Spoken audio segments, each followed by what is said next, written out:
I'm speaking to you from a place that had extreme importance in George Washington's life. Of course, there's a lot of places you can go to get closer to George Washington. You can go see where he won his dramatic battle in Yorktown. You can go out and see his home in Mount Vernon.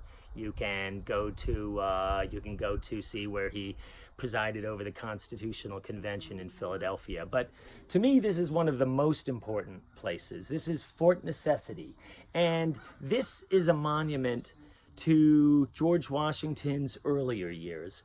Frankly, this is the worst fort in the history of forts. You really couldn't make a fort a lot worse than this. And the reason that is, and if you come out here, you can really get a good idea of it.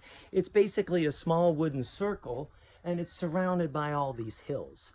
So it was pretty obvious as soon as he created this that all the French had to do is surround him and shoot down into this area where I'm standing right now, and he and his men would really have no ability to fight back. He shows this fort to Tanaquerizan, the guy they called Half King, an American Indian ally. Tanaquerizan looked at this fort, shook his head, said, all right, me and my friends are leaving now, and if I were you, I would do the same. He ends up calling this a trifling fort.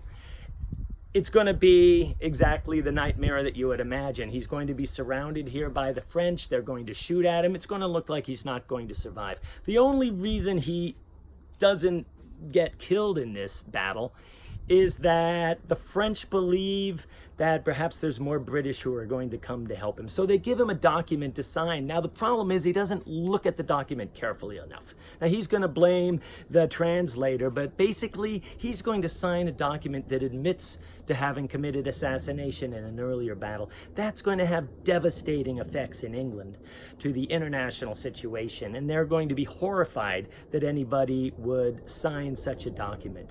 So what happens here is not one of George Washington's finer hours. Why is it such an important place? Well, one of the reasons this is so important is because it helps to show you and to teach you and to help you understand that even these paragons that we study, even these people who we admire so greatly, are going to make huge mistakes in their lives. There's no way you're ever going to be able to succeed and lead without making mistakes. You know, Reggie Jackson struck out more than any other player in the history of baseball, and he's in the Hall of Fame.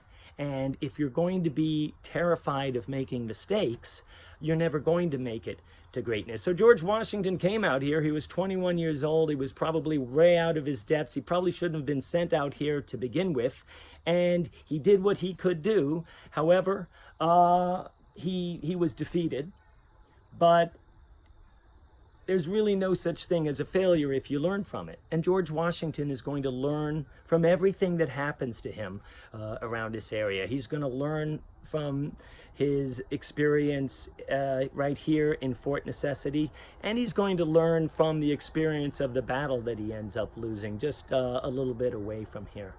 So important to come here, important to visit this spot, important to talk about George Washington as a younger man, a man who made a lot of mistakes, but a man who learned from those mistakes and kept going forward.